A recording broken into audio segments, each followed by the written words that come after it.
শোনো না, তুমি এত চিন্তা করো না, লাটাই তো গেছে।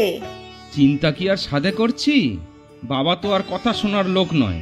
কবে থেকে বলছি যে বয়স হয়েছে, এইসব হুজ্জুতি বন্ধ করো, রোদে রোদে ঘুরো না। হলো তো শরীরটা খারাপ। জানোই তো বাবা কিরকম, কি আর করবে বলো। ডাক্তারবাবু আসুক, দেখে যাক। আমাদের কথা তো শোনেন না, ডাক্তারবাবুর কথা যদি শোনে। ওই তো লাটাই আসছে। কিরে, ডাক্তারবাবুকে খবর দিয়ে এলি? কি বললেন উনি, কখন আসবেন? হ্যাঁ, খবর দিয়ে এসেছি। উনি একটু পরেই আসবেন বললে। ঠিক আছে, তুই যা, দাদুর কাছে একটু বস। হ্যাঁ তাই যা, তোর দাদুকে বিশ্বাস নেই।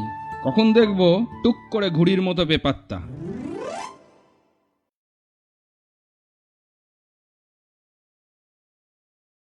ওরে বাবা, আমার ঘরে এত ভিড় কেন?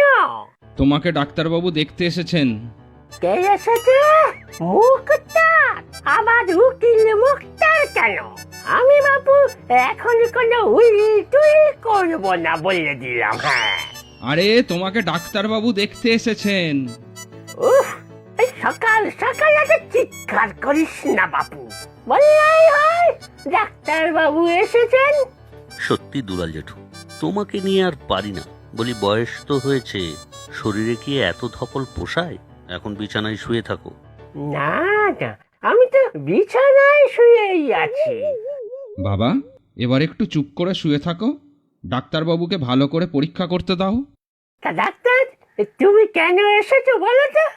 তোমাকে দেখতে মাথা ঘুরে তো পড়েছিলে। এই বয়সে এত ধকল কি শরীর নিতে পারে? কি বলছো? পটল? হ্যাঁ বাপু, আমি পটল খেতে খুব ভালোবাসি। আমি বলছি ধকল ধকল। ও, ধকল? না না, ধকল হয়নি কিছু। এই আমার ছেলে বৌমা আমাকে জোর করে বিছানায় শুইয়ে রেখেছে। মাথা ঘুরে এই বয়সে পড়ে গেছো, কপাল ভালো যে হাড়গোড় ভাঙেনি। না বাপু, উঠবো কি করে? উঠতে আমি পারি না। তবে কাল পড়ে গেছিলাম, মনে হয় কেউ আমাকে ঠেলে ফেলে দিয়েছিল। চারিদিকে সত্যের তো অভাব নেই। আচ্ছা, এবার চুপ করে চোখ বন্ধ করে সও তো দেখি। আরে, নাড়ি কই পাচ্ছি না তো। বলেন কি, বাবার নাড়ি নেই? কি সর্বনাশ! এই তো পেয়েছি পেয়েছি। যাক, বাঁচা গেল। আরে আবার কই গেল? এই তো ছিল। সে কি? এই তো আবার পেয়েছি পেয়েছি। আমার মারি আছে তো, তবে একটাও দাঁত নেই। এই দেখো। ওহ, মাড়ি নয়, নাড়ি। ও, নারী? তো সেটা বললেই হয়। কেমন বুঝছেন ডাক্তারবাবু? খুব চোখে চোখে রাখতে হবে। একদম শরীরের ওপর কোনো অত্যাচার নয়, আর কোনো উত্তেজনা দেওয়া যাবে না। হৃদযন্ত্র দুর্বল। বাবা কথা শুনলে তো, যা বারণ করব তাই করবে।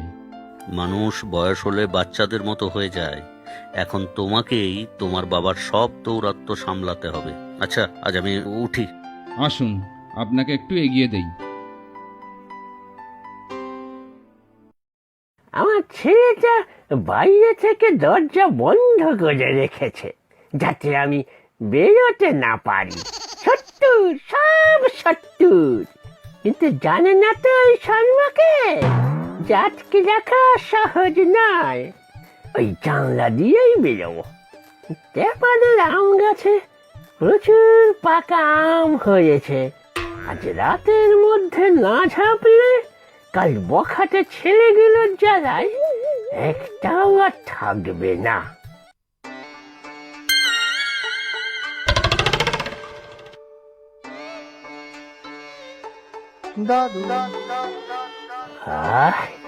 আমগুলোর কি ভালো গন্ধ, একটা বরং খেয়ে দেখি।